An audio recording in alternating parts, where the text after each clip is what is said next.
What's up, fellow creators, and to my subscribers? I know it's been a while since I posted, but as you can tell, I completely lost my voice and I'm just starting to get it back. But with that loss came 1.5 inches of beard growth, so I will be giving Matt Johnson a run for his money.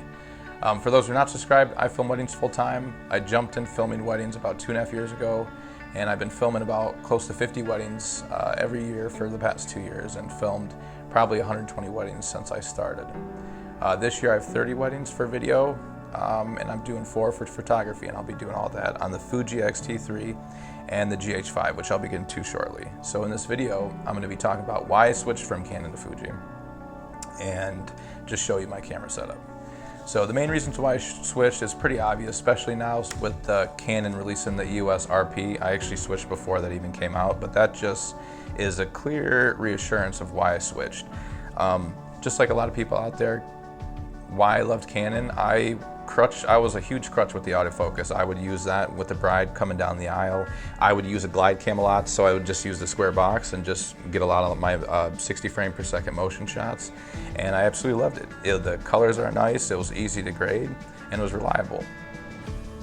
But I wanted to switch, I wanted to fully deliver and shoot in 4K. And Canon is just not an option. As you can tell with the EOS R, their 1080, they got rid of the 24 frames per second, which is just absurd. Their 4K, they got rid of their dual pixel autofocus, which is what they're known for. So that is immediately not a choice. I was actually looking into the EOS R, but I saw a video from Potato Jet comparing the 4K and 1080 footage, and it really wasn't that big of a comparison.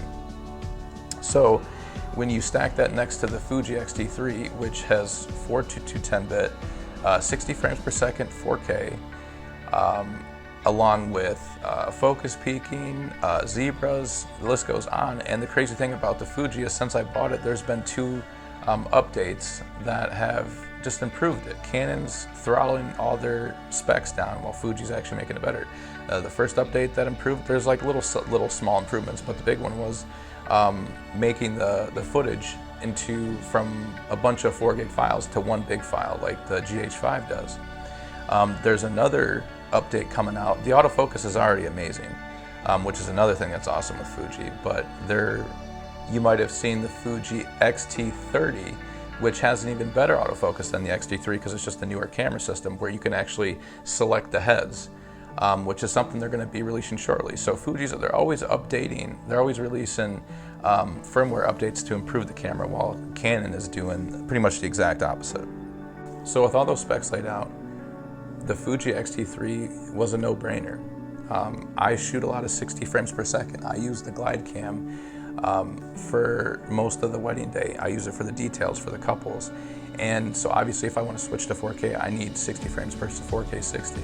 And my options are the 1DX Mark II, which is over $5,000, the XT3, $1,399, or the GH5, which is I think roughly $1,500–1,600 for the regular GH5, which I actually bought one, which I'll further get into, but the autofocus on that is not good enough to be using on the Glidecam. So with that said, I'm going to get into my wedding filmmaking kit for 2019. What I got is 2 Fujifilm XT3s, which at the time, and you can get it on sale, was $1,599 for included the battery grip. I then purchased the 23, which you're seeing right now, 23 f2, $400 lens. This is what I use most of the day on the Glidecam with the couple, with my details. I use this primarily for all of that. I also bought the 35mm, which is basically a 50mm f2, and I use that for couples dancing, like when the guests are dancing at the end of the wedding. The 23 is a little close. That 50mm just gives you a little more distance, so you don't have to be as creepy while you're filming people dancing at the end of the night. I further bought 2 40-150, which is basically the equivalent of 70-200. But I got this on sale. This was recently on sale for $11.99. The Canon version was way over $2,000. So I bought 2 of these. So my main setup now is 2 for the ceremony, is 2 XT3s with 2 7200s on the side. And then I have the GH5 with the 15mm 1.7. You may be asking, why did I get a GH5 instead of another XT3? And the main reason is just the potential of it overheating. I have not seen anything out there of it overheating. It's been out long enough. There should be some YouTube video out there of an overheating. I live in Michigan. We recently have that polar vortexes, which is why I lost my voice, but I don't have the ability to test it in 80, 90 degree Fahrenheit heat. But I have tested inside. It's worked totally fine for me for 2 hours. I've seen other people use that USB-C power and use it for over 4 hours, totally fine.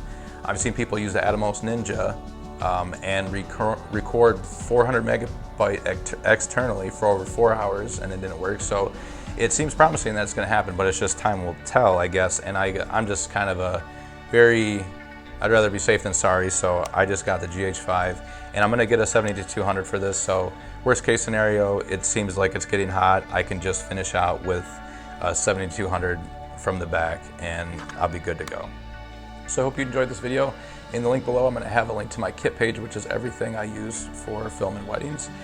Make sure you guys subscribe. I'm going to be pumping out a lot of videos, especially as my voice comes back, comparing the GH5 and the XT3. If there's anything that you want to see, make sure you let me know in the comments and I'll see you next time. Thanks.